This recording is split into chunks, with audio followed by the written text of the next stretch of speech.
All right, you guys. My name's Shannon Shue. I'm going to go through. I have 45 people in the Zoom room, and I'm going to have all of you guys mute in the Zoom room, or we'll mute all. And I like all of you guys, which is awesome. So this is going to be great. Want to make sure it's sound pretty good with the Zoom side, just because sound is so important. Otherwise, you can't hear us.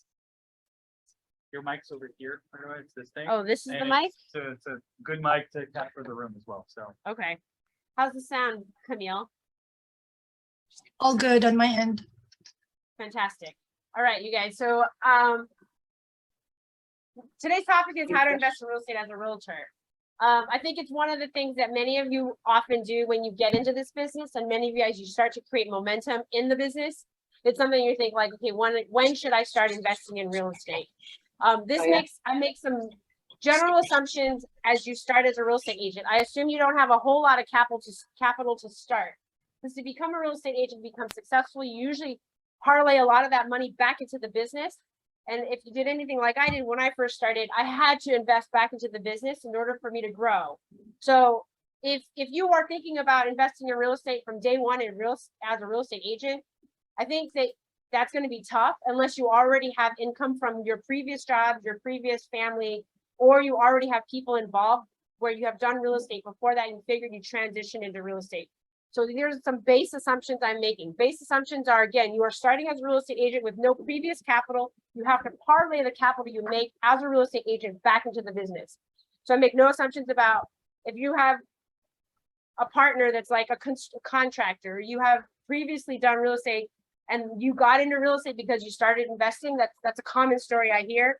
That's not, you have an additional advantage to start with your capital, because you can now spread your capital multiple ways. You make money from your previous investments, you can put it back into both your real estate business, and you can put it back into more capital for more real estate.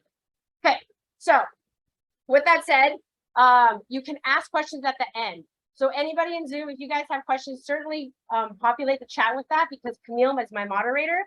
She's also my assistant, and she will kind of gather those questions. So at the end, we'll go through them.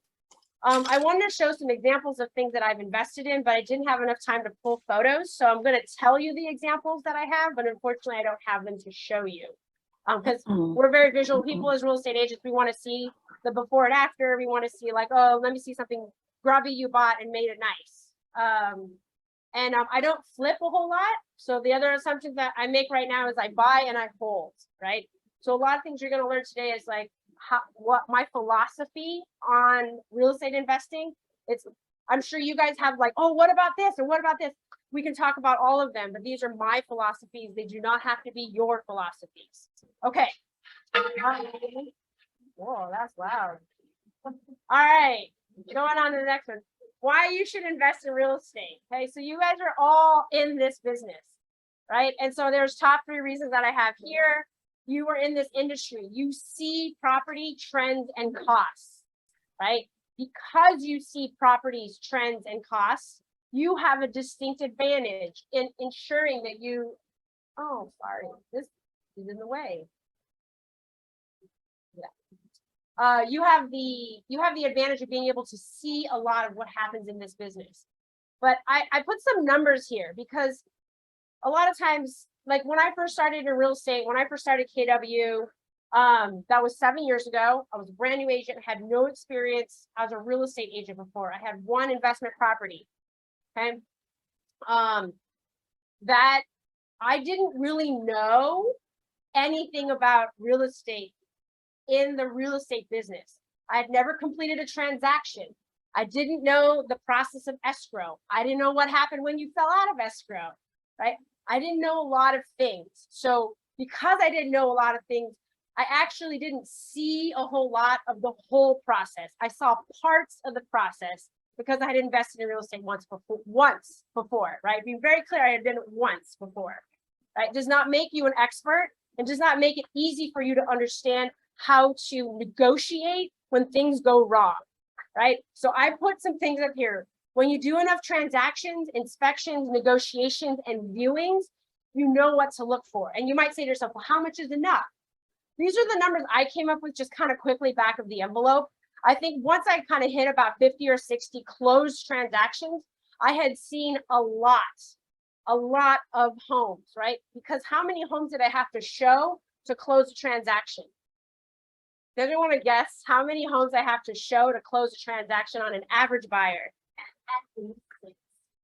6, 10, pretty good.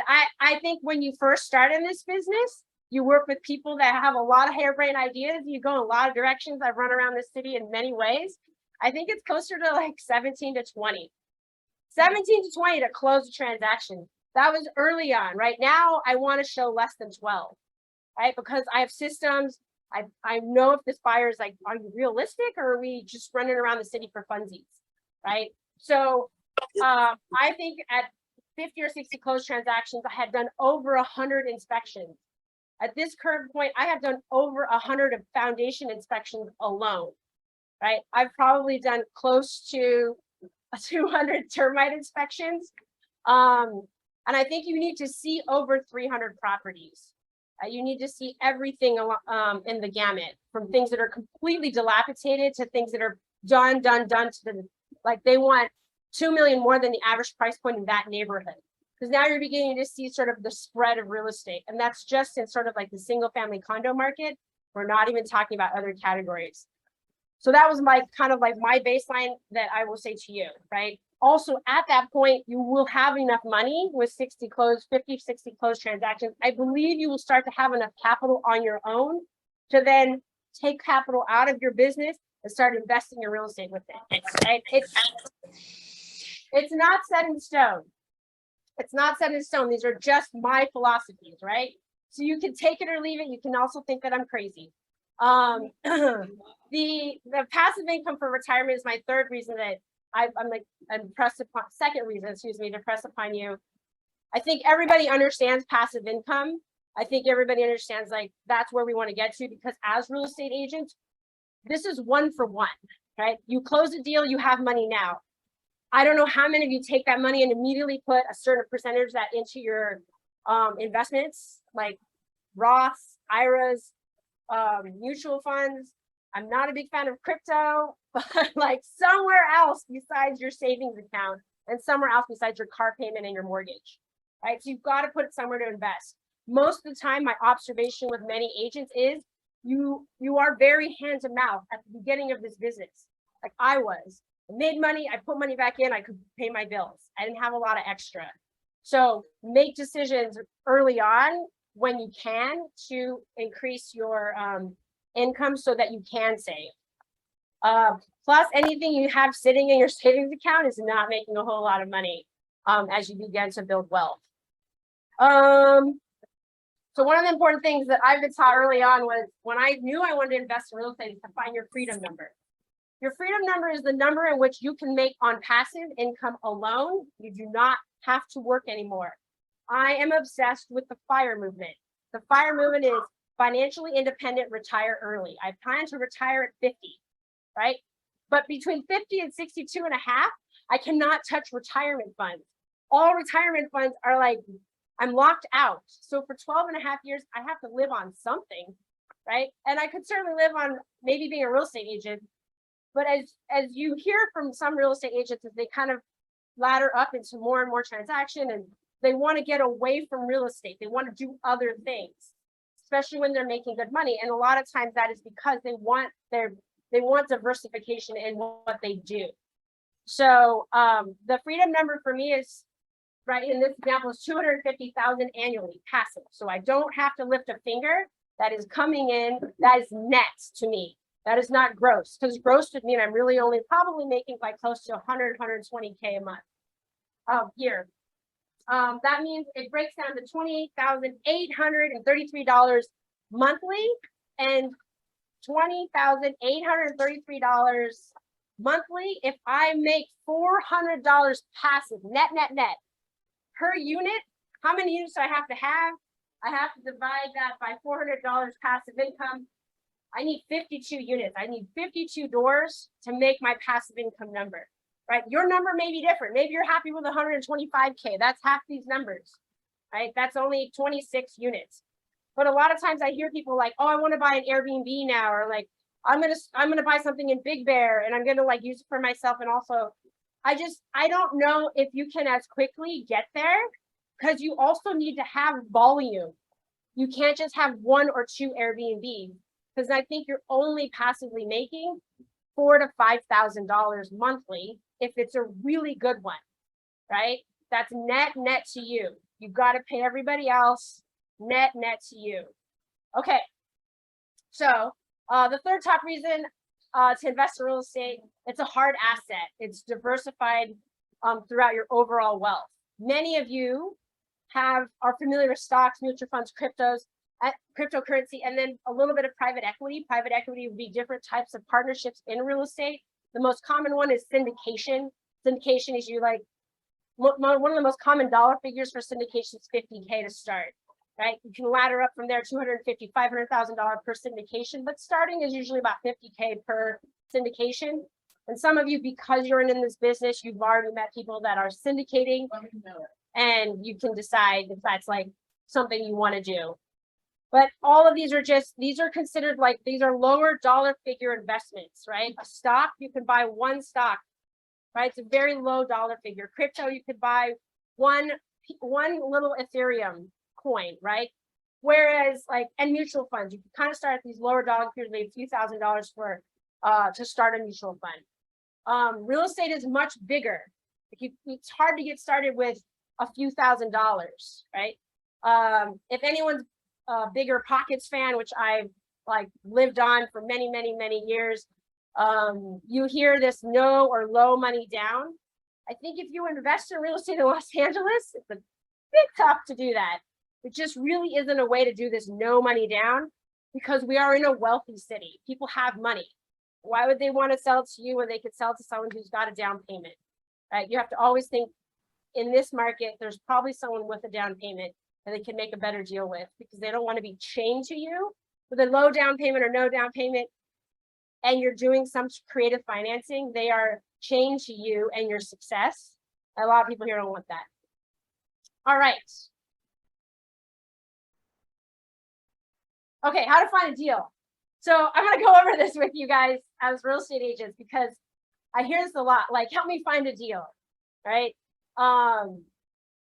The thing, I think the number one thing that a lot of realtors say and want when they want to find a deal is they don't know what a deal is. But instead of saying that to me, or instead of saying that in conversation, they're like, would you buy this? Would you buy this? And what you're really saying is, I don't know what to buy, but I want to throw these things. I want to just pitch at Shannon, constantly pitch at Shannon. Maybe she'll do this. Maybe she'll do this, right? But instead, I think it would be better to ask a broader question when you talk to realtors that actually invest in real estate. And that is what do you define as a deal, right? And then oftentimes you're going to hear a lot of things I heard a cap rate. I don't even know what a cap rate is, right? I heard you might hear some key things, and I'm not going to go through every single thing here on exactly how to vet a deal. I'm going to kind of tell you philosophically what you should be looking for, and really that you should take the time to define what a deal is to you, right? And a lot of times that comes from other people, what is a deal to you? What is it why did you invest in that? Why didn't you buy this? So you should start with a category, right? Number one thing, start with a category, because I have people I want to can you mute everybody, Camille? Great, thanks. So determine a category. When you get started, you don't have a lot of capital. Again, we're making some broad assumptions here. Like I said at the beginning, you don't have a lot of capital. I don't know if mobile home parks is the best place to start. That's a commercial loan. You're starting at 25% down minimum, but nothing I have seen in a mobile home park. And yes, I look at mobile home parks, has cash loan at 25% down. So I'm putting 35% down. Do you have 35% down on $2.1 million? I don't know. If you have, I'm I don't know why you sat on your capital for so long, because that's over $700,000 of capital. Good grief. You might want to start a little earlier when you had just a little bit of money. But again, everybody makes their own decisions about real estate investing. I think most people start in condos, single family, maybe duplex, triplex, or quads, right? They're the easiest place to start. You can get a residential loan. You are mostly residential agents, even commercial agents. often will start with their own home, maybe look at a couple smaller things. I'll get your question at the end if you don't mind. Yeah, so that's where I would start. Okay, so again, assuming you just have a modest amount to start, you're going to bootstrap it. This is all bootstrapping in investing. So for me, where I started with a condo in Colorado. I owner occupied that. I bought it at the peak in 2007. The market crashed. It was worth half its value one year later, but I had a job. I didn't lose my job. So my business partner was my brother at the time. So my brother and I, we just pitched in the difference because he and I both had a job, and we just negative cash flowed for 5 years, right? So I lost money. The tenants were paying less than the mortgage and the HOA fee was bringing in. I just ate it, right? And then after 5 years, it finally cash flowed $13 a month. So it's not like we jumped $200, $500, or you saw in my last example, $400. It was like $13 a month. So wasn't really making a whole lot of money then either. But now it's worth double its value. I've renovated it, and we are now bringing in that particular unit brings in $1,300 a month, right?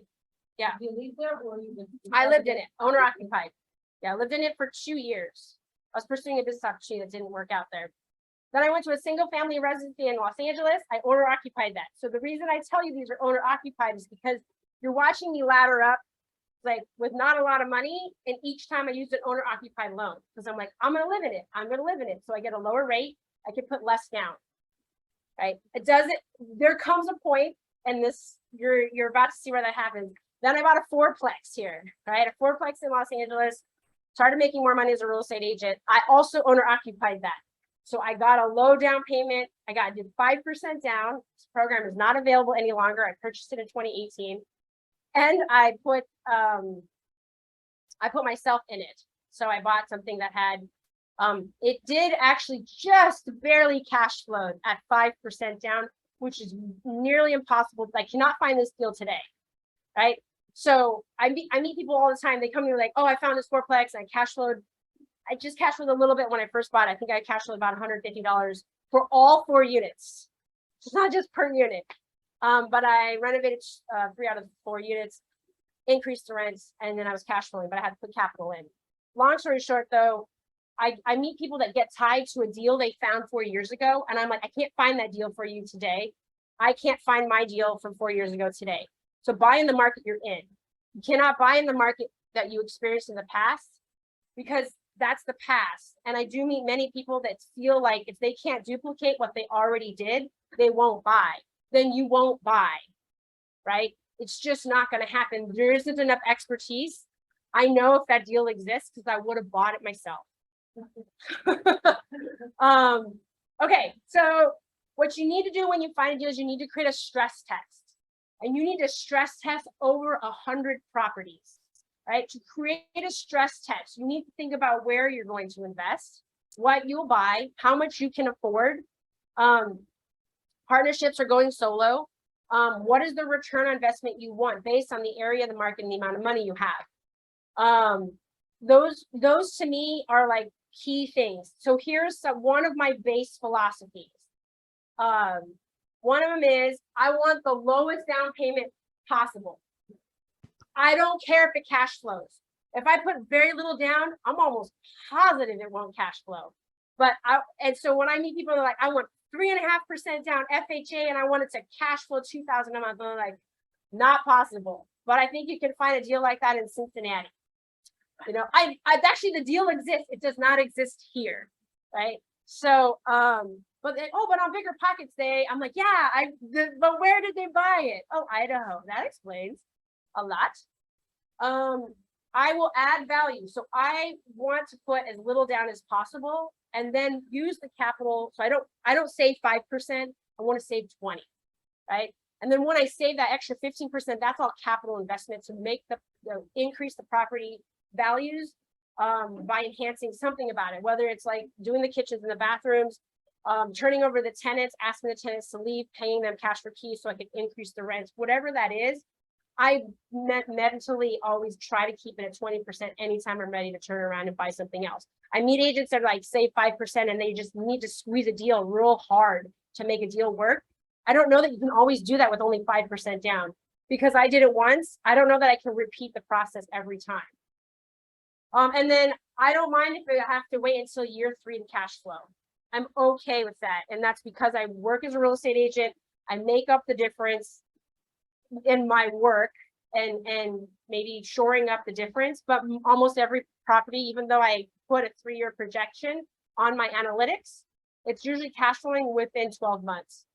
Right? But if I had to do 1 year and then I had no wiggle room, no buffer, I couldn't, like 3 years, I have lots of buffer. 1 year, I would probably say no to a lot of things and not buy, or I try to squeeze them on the price. Okay. So qualifying for loans is #1 biggest problem for realtors. You got to qualify for the loan to purchase. If you are owner occupied, you saw what I did before. I cannot owner occupy any longer. I now, thankfully, have enough in a portfolio that most lenders are like, yeah, you're not going to live in that. I think this is an investment property. So I do have to put more down. But I rode the owner occupied train as far and as it would take me until it wouldn't take me anywhere. And every lender was like, nope, nope, nope, nope. Like, I like you, Shannon, but that's not going to work. So, so you need to run your own buyer's consultation on yourself, because I think I meet realtors that want to start investing, and I don't know that you're ready to buy. Right? I'm trying to figure out, are you actually ready to buy? Because what you have a lot of questions about, but are you ready to buy? Right? And are you realistic on what you can afford? Would you take yourself on as a buyer? Right? If you know that you're like teeny bit unrealistic, you're like, you want other agents to either vet a deal, find a deal, what you got off market, but you have to have enough capital to actually afford it. Sometimes you just want to hear if that's a good deal, like, oh, a 19 unit, that sounds awesome. I don't have $5.4 million, you know? So it's like, stay with where you are in your budget. Can you explain what you want to a realtor? Probably a colleague who invests and they feel it's achievable with the capital you have, right? So I think that's a really key thing to ask. You think that's achievable? Because if you're getting started, you should be curious about whether you're at a good place to start. Okay, do you claim income on your IRS taxes? Almost every agent I know tries to like claim that they make like $17,000 a year, but in all actuality, they had a very good year. They might have done like 350K in GCI. But if you don't claim anything on your taxes, the IRS nor a lender can lend you any money. You don't look like you make any money, even if you have a lot of cash reserves. And some of you have worked with self-employed people that are really offended that they have all this cash in the bank and they can't afford a house. We can go to these very creative stated income loans. I do not like those loans. I want loans that, again, it's just my philosophy. I want loans that I know that I can hang on to for longer and not have to refi out of it, and getting the interest rate to come down, hoping that a certain amount of appreciation and equity grows. Like there's a lot of horse trading you do at the beginning so you can horse trade later, but are you confident you can trade the horse later, right? You're starting investing in real estate. I don't know. Maybe that's a question you ask yourself, right?